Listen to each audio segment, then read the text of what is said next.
恋爱8年，我意外刷到了女友和竹马的结婚照，配文是情窦初开是你，细水长流是你。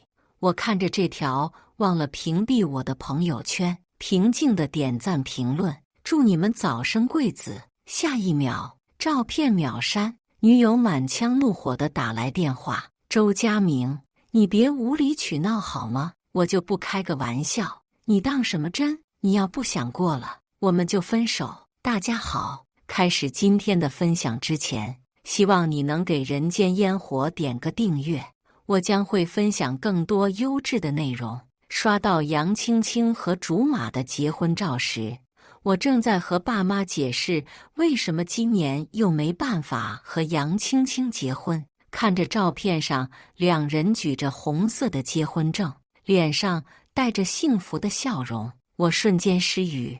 电话那头，爸妈还在数落我：青青都跟你在一起8年了，一个女孩子最好的年纪都给你了，能有多大的事情大过结婚？这一边，杨青青配文：情窦初开是你，细水长流是你。我觉得无趣极了。和杨青青在一起8年，从大学到工作，爸妈一直催我们结婚，我也很想和杨青青结婚，想和她有个家。但杨青青是一个不婚主义者，加上她父母在她小的时候双双出轨，所以她对感情一直抱有不信任、悲观的态度。我心疼她的遭遇，不愿意逼她，哪怕我心里在想结婚，可我更希望她开心。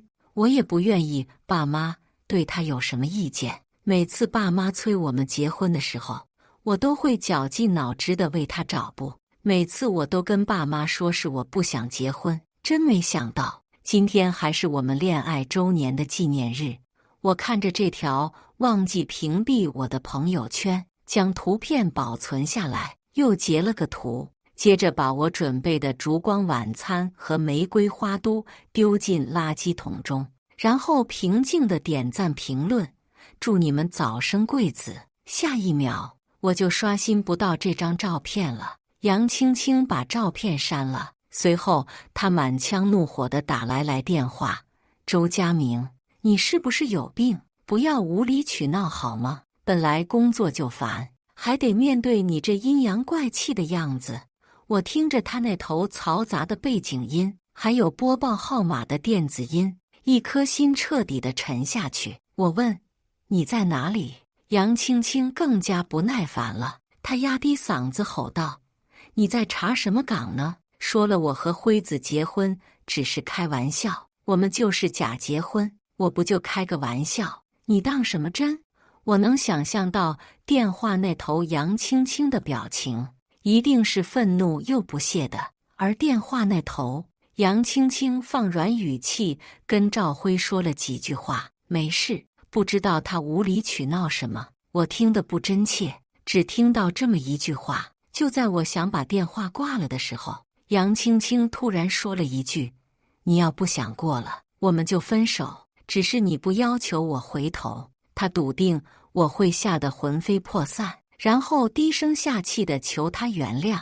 以前他一生气就会提分手，每次他一提分手，我都跪着求他原谅。可这一次，我平静地说：好啊，那就分手吧。杨青青愣了愣，她也没想到这一次我竟然这么果断地同意分手。她慌了一下，似乎是想到什么，冷哼一声：周佳明，你长进了呀，知道以进为退了。说完，他就把电话挂了。我对着熄灭的手机屏幕发了一会呆，漆黑的屏幕映照着我无神的眼睛，头发还乱糟糟的，还插着一根菜叶。如果让杨青青看到，她一定会觉得很丢脸，哪怕只是我们两人独处，她也会觉得很丢脸。杨青青一直觉得和我在一起很丢脸，因为我只会忙家长里短的，每天只会跟她讨论今天菜市场什么菜涨价了，跟她分享今天的盐又放多了。至于她喜欢的香水、口红，她的工作，我对这些一无所知。杨青青也懒得跟我解释，我将那根菜叶取下来，对着镜子将头发梳顺。镜子里的男人面容憔悴，一看就让人生厌。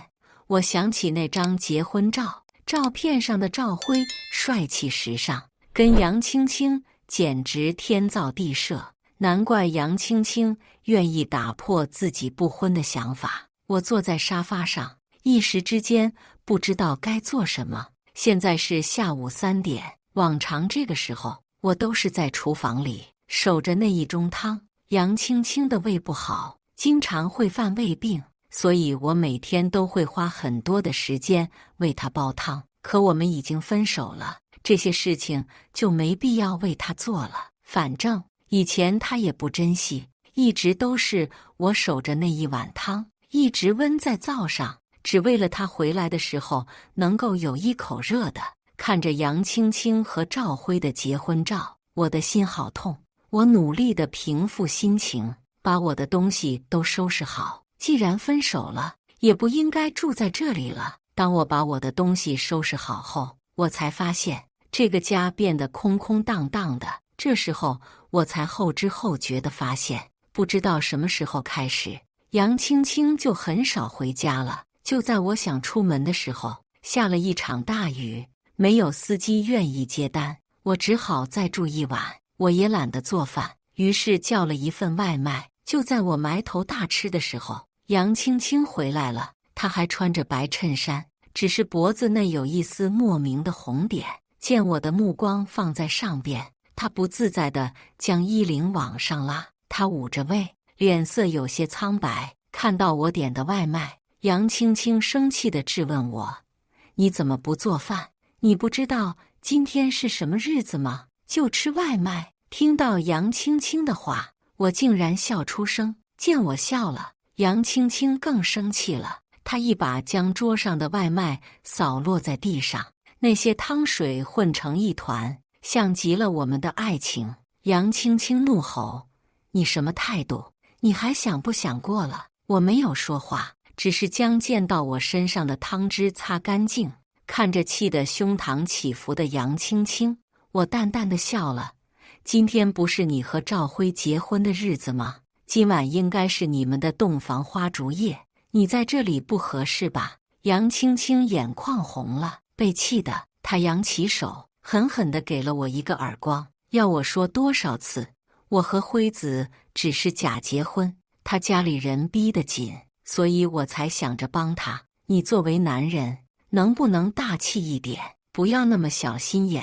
我被扇得脑门晕，脑袋一片空白，口腔里蔓延着铁锈的味。杨青青打得真疼啊！可她下手再重，让我再疼也没有我的心痛。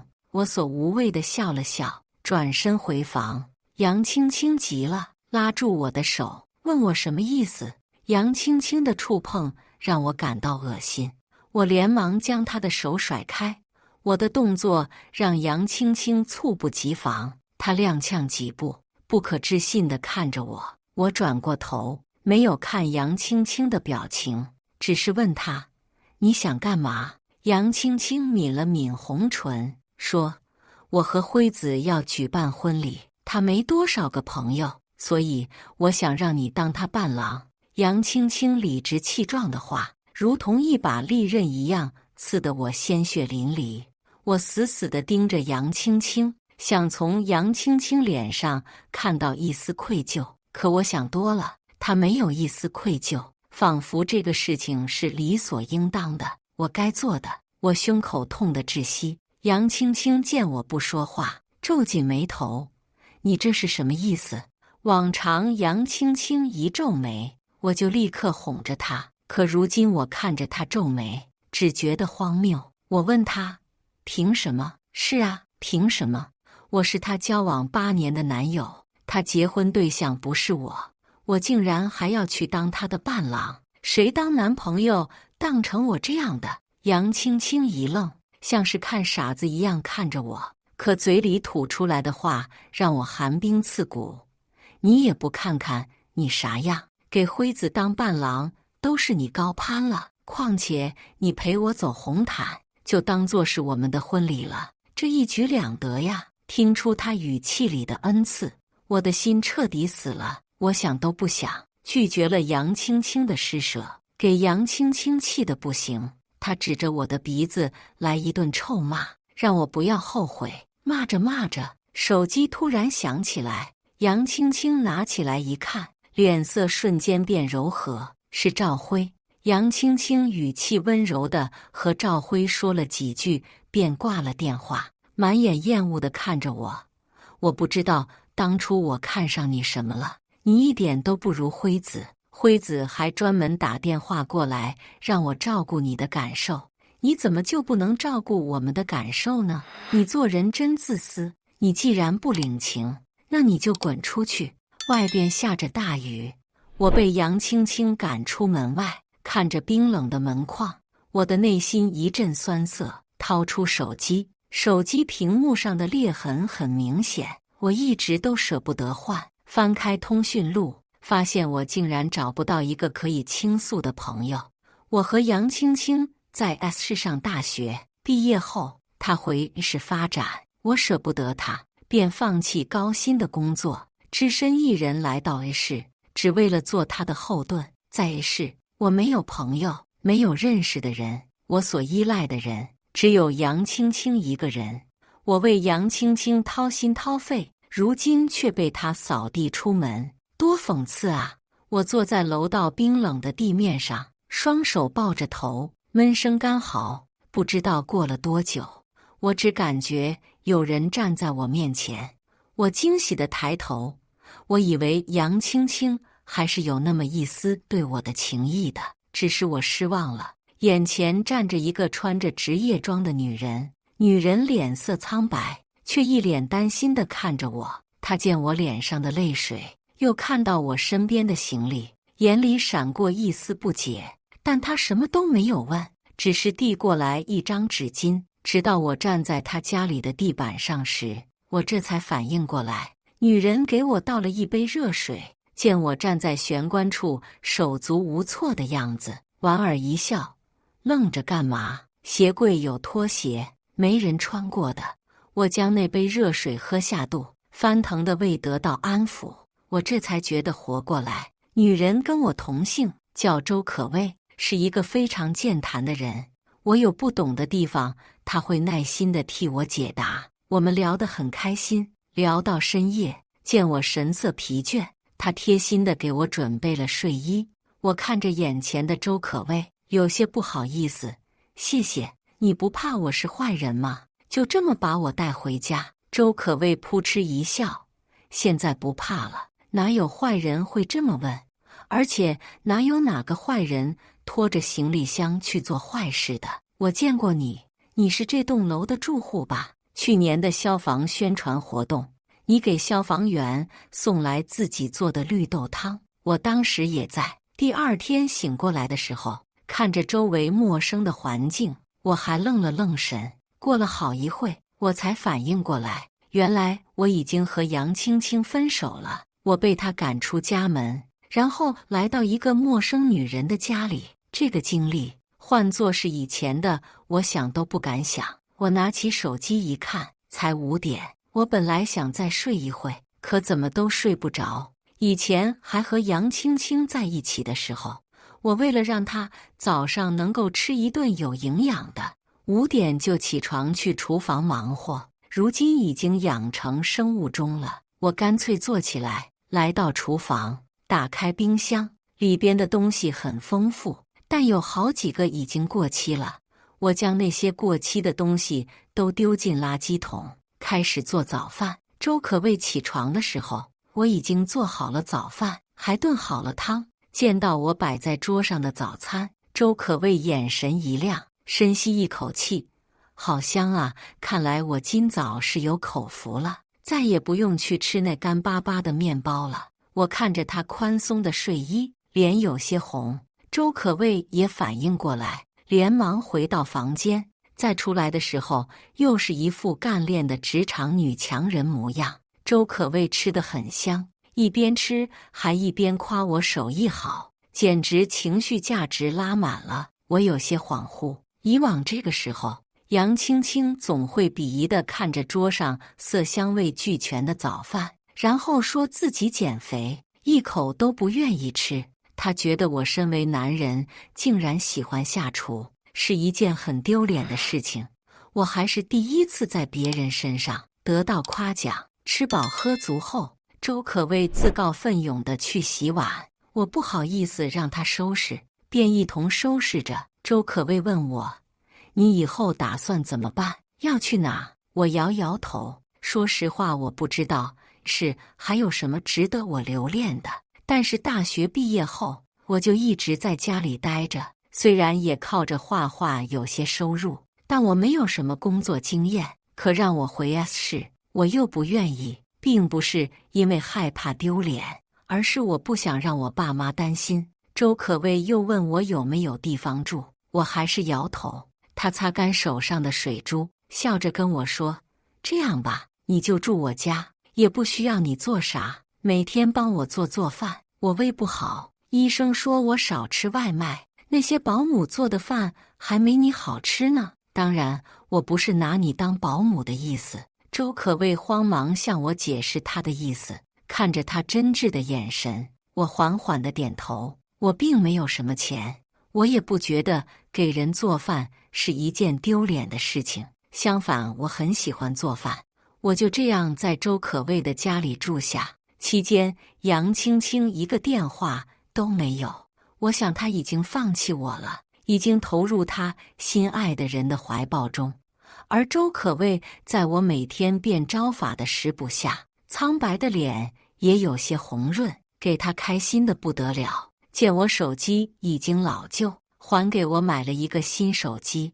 我给网上一个客户画好了画，对方很爽快地把稿费给我转过来。看着周可畏手中的新手机，我有些不好意思。我刚开口要拒绝，周可畏便打断我的话：“别说什么不收，我最近工作非常有精力，都是你食补得当，我们是朋友，计较这么多做什么？”我笑了笑，周可畏不想辜负周末这美好的时光，便带我出门逛街。他带我去买了好几件衣服，我每次拒绝，他都板着脸，一副不高兴的样子。我被他上下倒腾了一番，最后他拉着我走到一面巨大的镜子里，镜子里的我衣着时尚，眼神忧郁，不像往日那样灰头土气。周可畏拍着手，不住地夸赞我。他手机响起来，走到一边接电话。我看着镜子里陌生的自己，想起周可畏夸我的话，有些脸红。这时，一道刺耳的声音响起：“周佳明。”我扭头一看，是杨青青。她挽着赵辉的手，正一脸不屑地看着我：“你这个土包子，怎么来这？这里的东西你能买得起吗？”我苦笑，并不想理他。赵辉则一脸爱意地看着杨青青，口头假惺惺地劝着杨青青：“你别说这些了，周佳明不过是想引起你的注意力，能有什么错？我们青青这么漂亮，她后悔也很正常。”杨青青厌恶地看着我：“谁稀罕她的喜欢？真恶心！一想到我竟然跟这样的人在一起8年，我就恶心。他算哪门子的男朋友？不过是我的一条狗，我都不让他碰我的。辉子，我只喜欢你一个，我只为你守身如玉。”杨青青迫不及待地和我撇清关系，哪怕我不爱他了，可我的心还是有些疼。原来当初他死活不愿意和我发生关系，说自己性冷淡，全都是骗我的。他心里只有赵辉。见我眼神手上，杨青青更得意了，她开始跟赵辉数落我不长进，说我是从乡下来的土包子。我被她贬得一无是处，周围的人也停下来对我指指点点，我有些崩溃。刚想离开的时候，周可畏的声音突然响起：“佳明爱你，自然愿意把你捧在手心，但他不是舔狗，你少侮辱他。”杨青青听到周可畏的话，脸色一变，鄙夷地看着我：“周佳明，你还说你爱我呢？这么快就找了下家，当他看到周可畏的脸时，脸色瞬间变了，呐地喊了一声：“周总。”周可畏没有理他，这让杨青青有些下不了台。杨青青说：“周总，你可别被周佳明骗了，他这人……”周可畏打断他的话：“佳明人很好，是你没那个运气。”杨青青脸色难看，看到他身边的赵辉，想到什么，突然得意起来：“周总，也就你把一个破鞋当成宝，辉子比他好千倍万倍，更何况辉子还是赵家的继承人，我以后可是赵家的夫人呢。”周可畏这才抬眼看了一眼赵辉，随后他嘴角微微勾起：“杨青青，看在你曾是我下属的份，我要提醒你，你身边这个赵辉不过是赵家的私生子，他算哪门子的继承人？身上还欠了一笔债，也就能骗骗你这种爱慕虚荣的女人。”周可畏的话让杨青青瞬间急了：“你什么意思？”周可畏瞥了他一眼，没有说什么。杨青青撕心裂肺地说：“周可畏，你胡说什么？你是不是妒忌我？妒忌我能成为赵夫人？”闻言，周可畏嗤笑一声。赵辉忍无可忍，拉着发疯的杨青青：“好了，你疯够了吗？你还嫌不够丢脸吗？”杨青青猛地看向他，眼里全是泪水。周可畏突然开口：“我乱说的，不过我也没必要妒忌你，我靠我自己也能把事业做大，你就好好守着你的赵辉，小心他甩了你。你要知道，豪门事多，而且哪有真情呢？”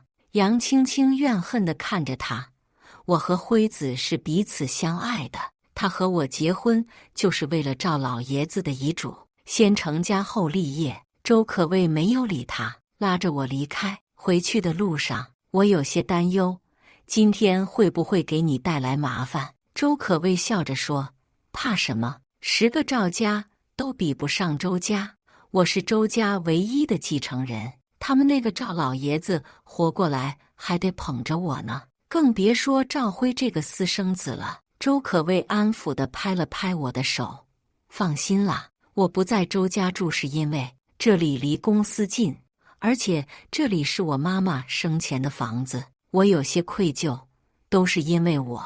本来你有个美好的周末。”周可畏停下车，拉着我走进超市：“那你今晚就给我烧一顿丰盛的饭菜，好好补偿我。”周可畏笑容很灿烂，看着他灿烂的笑容，我沉重的心情也渐渐轻快起来。我们一块在超市里挑选着想吃的食材，结账的时候，周可畏突然喊了我一声：“老公，帮我提一下，我拿不动。”我懵了。回来的路上，周可畏说：“你们男人出门是需要面子的吗？而且我也不想让你付钱，大厨的手怎么能碰其他的东西呢？”我心里有些感动，这么多年，只有人这么照顾我的情绪。我虽然不是好面子的人，但我心里也暖暖的。以前跟杨青青出去，她嫌弃我土气，一边付款一边骂我在家吃软饭。如今竟然也有人这么照顾我。回来的路上，有个小女孩拦着我们，手里举着一捧花：“哥哥，给漂亮姐姐买一束花吧。”我将花束放在周可畏手上：“这你得让我付钱了吧？”随心抓起来的鲜花，在周可畏的笑脸下，竟然也有些高级。吃完饭后，我看到手机上有人找我画画，和周可畏收拾残局后，便钻进房间画画。周可畏不知道什么时候出现在我身后，看着我熟练地画完背景，正伸懒腰的时候，看到周可畏，我不由有些吃惊。周可畏看着我的画：“我可以看看吗？以前你的画，介意吗？”我笑着起身：“当然不介意。”他一张张翻着我的画，眼里全是欣赏。看完了以后，他双手托着腮，眼里全是可惜。“周佳明，有没有人跟你说过你画画的水平非常好，简直可以算上大家？”我挠了挠头，其实以前也有人跟我说过，我画的画非常好。那是我还上大学的时候。后来跟杨青青在一起后，我越来越不自信。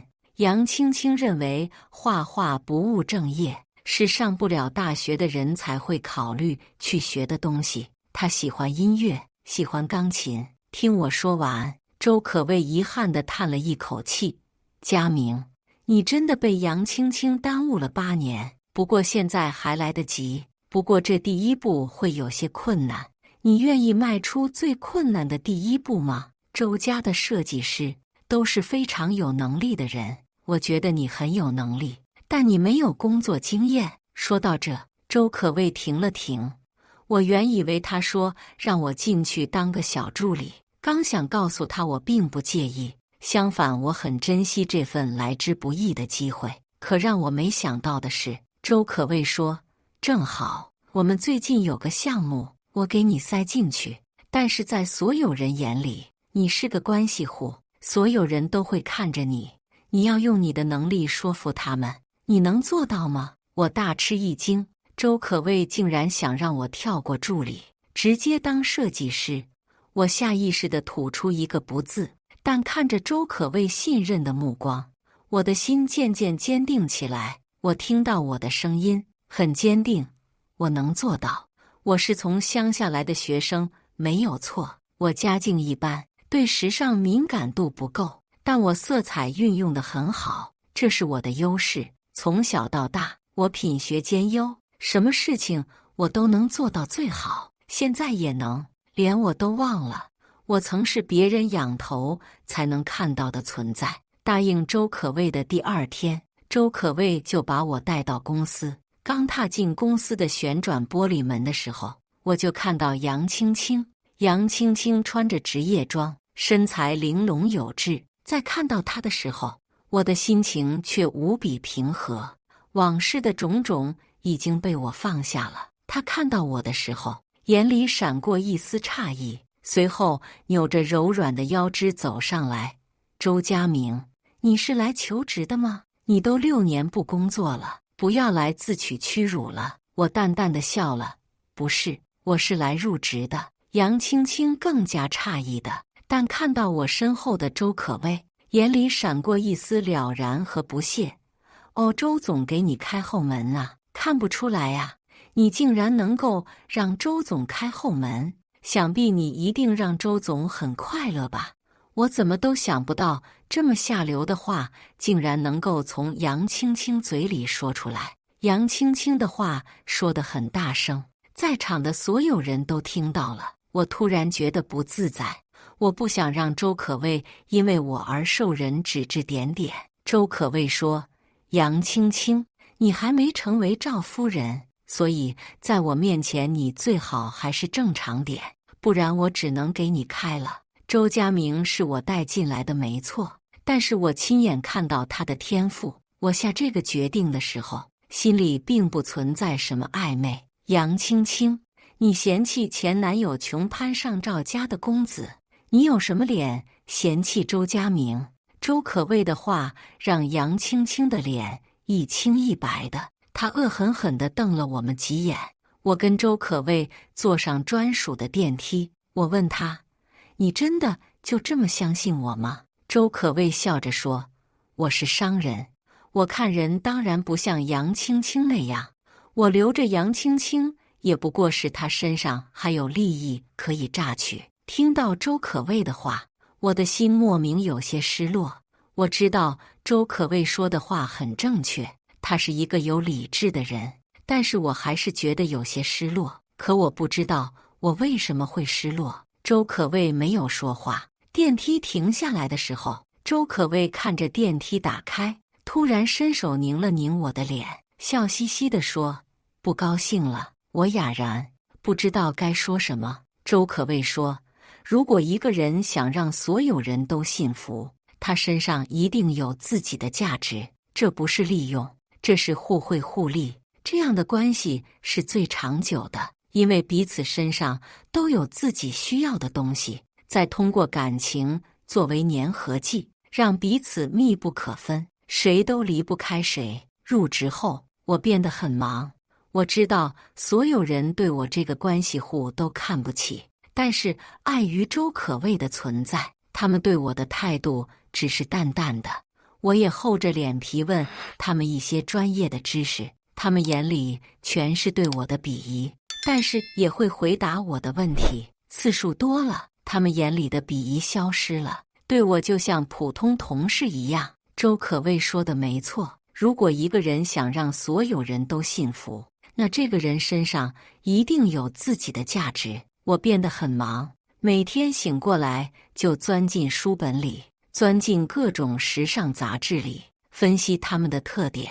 周可畏也陪在我身边，他像百科全书一样，我有疑惑，他便会回答我。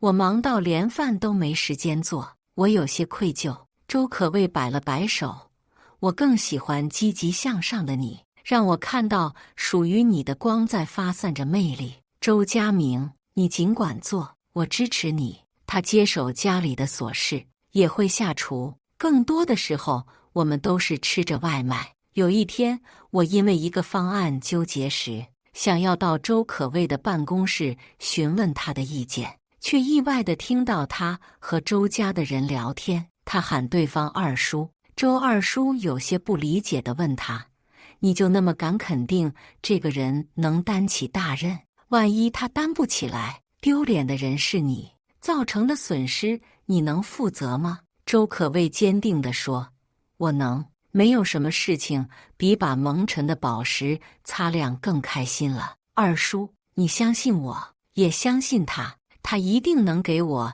带来一个非常大的奇迹。”听到这话，我内心复杂，从来没有人这么坚定地相信我，只有周可畏。于是我将自己彻彻底底地投进学海之中，像海绵一样汲取知识。很忙，但是我很充实，再也不用像以前那样一天到晚地待在家里，看着电视，等杨青青回家。再也没有人给我脸色看，我也结交了好几个朋友。知心朋友、表面朋友都有，他们眼中的我是以前的我怎么都想象不到的。周可畏也忙起来了，国外有一个生意需要他去谈。我一个人上下班，可我从来都不觉得孤独，因为每天周可畏都会跟我视频聊天，偶尔在上下班的路上，还有小姑娘拦着我，问我要联系方式。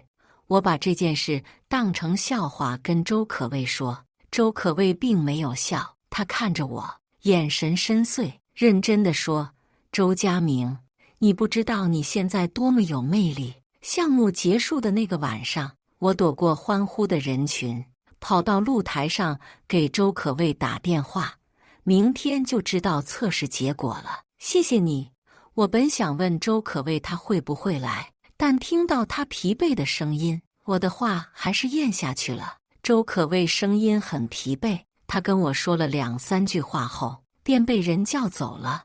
我捏着手机，这手机还是周可畏送我的。我看着漫天的星星，只觉得自己脱胎换骨。